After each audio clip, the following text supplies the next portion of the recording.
Mesdames, Messieurs, bonjour à toutes et à tous. Le fléau mondial qui prend d'inquiétantes proportions, c'est pourquoi les spécialistes en ORL se concertent à Ouagadougou pour avoir les moyens de lutter contre la maladie dans le cadre du congrès de la Société burkinabé d'ORL 5e édition. Nous reviendrons sur la suite de cet événement au cours de nos prochaines éditions. Retour chez nous, le Conseil constitutionnel forme les délégués du ressort de la Cour d'appel de Bobo-Dioulasso sur leur mission dans la supervision des élections couplées du 29 novembre. Il s'agit de donner aux magistrats des rudiments nécessaires pour réussir leur rôle de contrôle du scrutin. La rencontre se tient autour du thème de contrôle sur le terrain des élections couplées présidentielles et législatives. Lamine Karantao, Amadou Lougué. Tous des magistrats, ces délégués sont du ressort de la Cour d'appel de Bobo-Dioulasso. La tâche est immense, appuyer le Conseil constitutionnel à réussir la tenue des élections couplées du 29 novembre prochain. Le rôle du délégué du Conseil constitutionnel est bien particulier parce qu'il il peut donner des instructions, il peut dire ça ne va pas, il peut corriger les erreurs, il peut corriger les imperfections et donner des instructions pour que cela se fasse dans les bonnes conditions. Et si ça ne se fait pas, donc le rapport qui nous sera communiqué à la fin va nous permettre soit de statuer sur la manière dont le scrutin s'est déroulé et pourquoi pas même annuler le scrutin là où vraiment il y a des irrégularités vraiment flagrantes. Au nombre de 60, ces délégués seront repartis le jour du scrutin dans les différents bureaux de vote à travers le Burkina Faso et le Conseil constitutionnel compte sur leur détermination pour relever le défi. La présente session de formation vise à nous donner les rudiments nécessaires pour pouvoir superviser les élections le 29 novembre, les élections législatives et couplées, le 29 novembre, afin que les résultats qui vont sortir des urnes soient les résultats, soit effectivement la volonté populaire. Les thèmes qui seront abordés au cours de cette session de formation sont entre autres l'émission d'un vote démocratique, le contrôle pendant le déroulement du scrutin et les missions du Conseil constitutionnel en matière de contrôle et d'observation des élections nationales. La légende du géant Bamoy à Falaguntou comptait au Premier ministre lors de son séjour dans le Sahel. L'ancêtre fondateur de cette localité était un grand résistant qui mesurait, selon la légende, 16 mètres. Yacouba Isaac Zida s'est replongé dans l'histoire de cet homme hors du commun et de l'héritage qu'il a laissé à sa descendance. Reportage Arthur Ouedraogo, Marguerite Douanio. Il mesurait, nous dit-on, une dizaine de mètres. Et au-delà du mythe, c'est l'héritage laissé par l'ancêtre de ce village qui retient l'attention de Yacouba Isaac Zida. C'est vrai qu'on entendait cette histoire, mais racontée par des petits-fils de ce géant-là. Cette histoire est beaucoup plus proche de la réalité. On sent qu'elle a été racontée avec un certain sentiment qui nous a rapprochés davantage de ce qui a été vécu ici au XVIe siècle. Nous avons été donc héritiers d'une histoire formidable, des hommes qui se sont battus contre la nature, contre d'autres hommes qui ont fait face à l'adversité, qui n'ont jamais reculé. Comment est-ce que nous pouvons être des descendants des hommes aussi valeureux, des hommes aussi vaillants, et puis nous-mêmes, en tout cas, faiblir face à l'adversité. Et l'héritage de Bamoy semble la chose la mieux partagée par sa lignée. C'est donc sans surprise que l'on apprend que l'un des descendants de ce grand résistant fait partie du gouvernement de transition en la personne de Sadou Maïga, ministre en charge de l'environnement. Des populations restées dignes ici, malgré la rudesse de la nature, et qui devraient bientôt bénéficier d'infrastructures de développement, promesse du chef du gouvernement. La 18e conférence annuelle des services du Trésor s'est ouverte hier autour du thème « Le rôle du Trésor public dans la gestion financière et comptable des missions diplomatiques et consulaires ». La conférence va examiner le rôle du Trésor public dans l'exécution des opérations budgétaires et de trésorerie. L'objectif est d'assurer l'efficacité dans le fonctionnement des missions diplomatiques et consulaires. Sarah Toussissé, Hervé Kaboré. La question de la gestion financière et comptable des missions diplomatiques et consulaires du Burkina est sur la table des échanges à la 18e conférence annuelle des services du Trésor, KST, à travers l'examen des difficultés liées à l'exécution des opérations budgétaires, à la trésorerie et à la gestion comptable. Les acteurs du Trésor public veulent rendre efficace le fonctionnement des ambassades et des consulats généraux. Il s'agira dans cette conférence introductive de faire un diagnostic et de donner des pistes de réflexion pour que les différents conférenciers puissent réfléchir et faire des recommandations allant dans le sens justement de l'efficacité dans la gestion des missions diplomatiques et consulaires. Cette conférence annuelle doit relever le défi de la nécessité de concilier la rareté des ressources financières et la volonté de renforcer les actions diplomatiques de notre pays. Il ne s'agit pas d'alléger pour fragiliser, mais il s'agit d'alléger tout en maintenant donc l'efficacité dans la préservation de l'intégrité des données publiques. Les conclusions de cette 18e KST doivent donc servir à accompagner efficacement les 41 missions diplomatiques et consulaires fonctionnant dans le monde pour un rayonnement du Burkina Faso à l'étranger.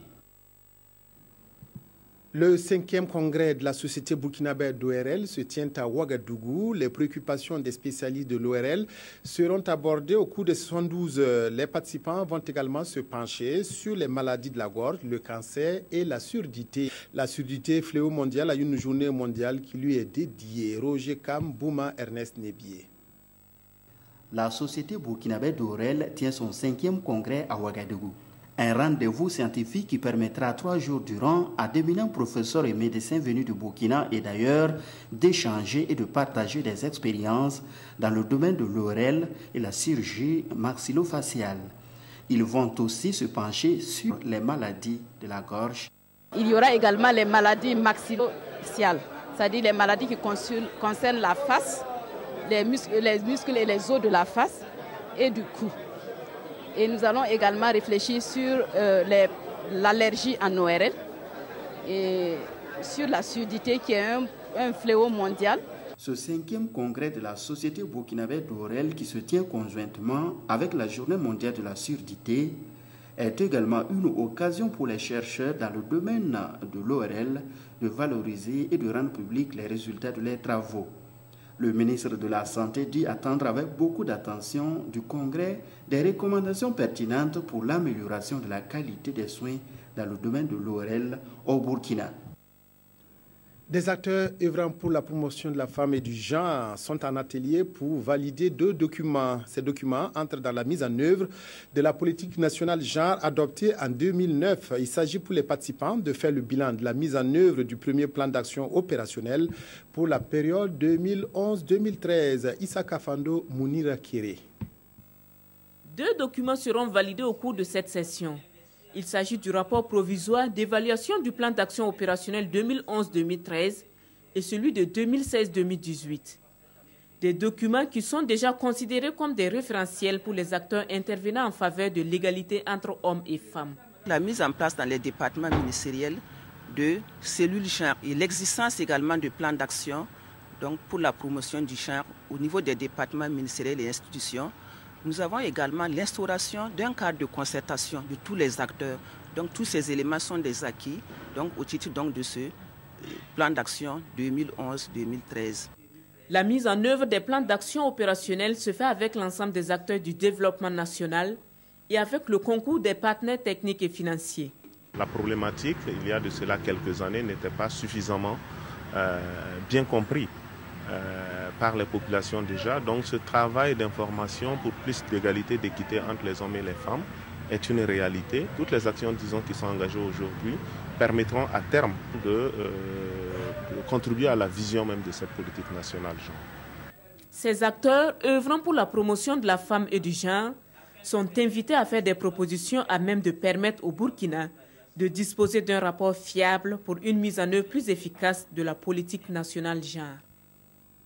La foire internationale du livre de Ouagadougou, Philo, s'ouvre la semaine prochaine. Cette 13e édition qui fait la part belle aux opérateurs nationaux du livre se déroule en pleine campagne électorale, ce qui fait dire à ses organisateurs qu'elle ne manquera pas de piquant. Roger Kam, Zalissa Sanfo. Du 26 au 29 novembre 2015, la 13e édition de la Foire internationale du livre de Ouagadougou ouvre ses portes au public dans l'enceinte du CIAO. C'est une édition qui coïncide avec les élections législatives et présidentielles. Et pour les organisateurs, c'est une belle coïncidence qui va profiter à tous. La philo pourrait être également, je l'ai dit, une opportunité pour la campagne électorale. puisque les idées politiques circulent dans les livres. Et nous pensons également qu'au cours de la philo, les hommes politiques pourront venir présenter leurs idées politiques à travers les livres qu'ils ont publiés. En 13 éditions, la fête du livre a grandi. Et cette année, 2 innovations majeures. Le premier niveau, c'est l'organisation de l'espace enfant. Cette année, nous avons tissé un partenariat avec des spécialistes qui vont animer justement l'espace enfant pendant toute la durée de la foire. Cette animation pourrait peut-être donner le goût de lire justement aux enfants. La deuxième innovation, c'est l'institution du prix littéraire de la philo, qui est un prix qui concerne justement le livre déjà édité. Place des opérateurs nationaux du livre dans l'organisation de la philo. Voilà qui va susciter les débats. De ces débats devrait naître un projet qui ferait en sorte que le ministère de la Culture cède sa place au privé dans l'organisation de la philo. Sport, la Fédération burkinabé de football lance cet après-midi le championnat national de football de première division. Lancement depuis Wayuya dans le Yatenga. Avant d'entamer cette nouvelle saison, un état des lieux des mesures prises par la FVF a été rappelé hier en conférence de presse. Jérôme Tiendrebeo. C'est à son siège, assis dans la cité An 3, que l'équipe dirigeante de la Ligue de football professionnel restructurée a rencontré la presse. D'entrée de jeu, le désormais secrétaire exécutif Aboubakar Yago a présenté ses coéquipiers avant d'exposer les grands défis de la saison 2015-2016. Il s'agit de réussir les compétitions avec le moins de réclamations administratives et sportives possibles, mais aussi moins de violence sur nos stades. Cela se fera avec les rencontres que nous envisageons d'avoir avec les clubs très prochainement autour de la qualification des joueurs prenant part aux compétitions et sur les points des lois de jeu qui sont souvent contestés par les supporters. Concourir avec vous à relever le niveau de nos championnats et à les rendre davantage visibles par une amélioration de l'organisation de nos compétitions.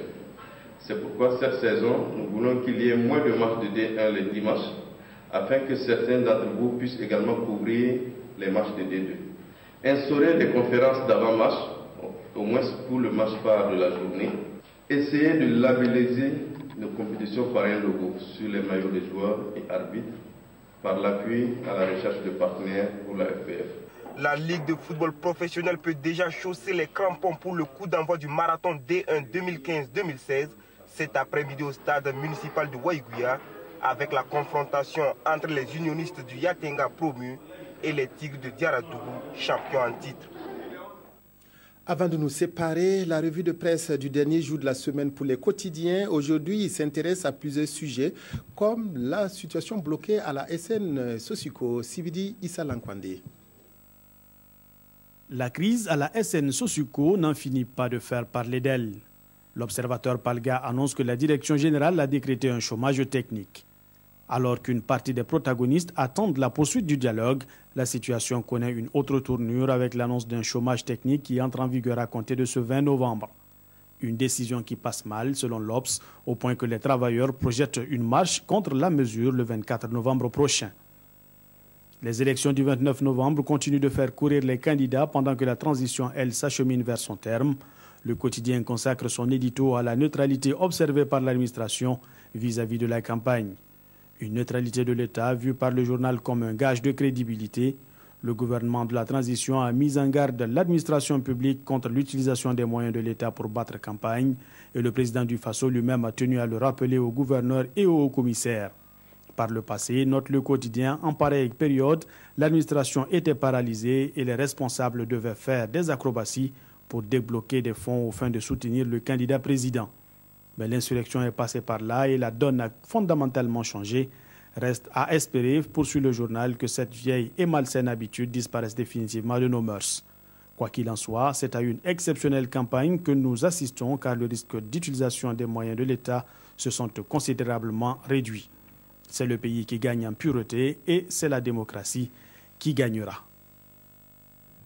Notre journal se referme aussi. Merci de l'avoir fêté avec nous. Excellent après-midi à toutes et à tous.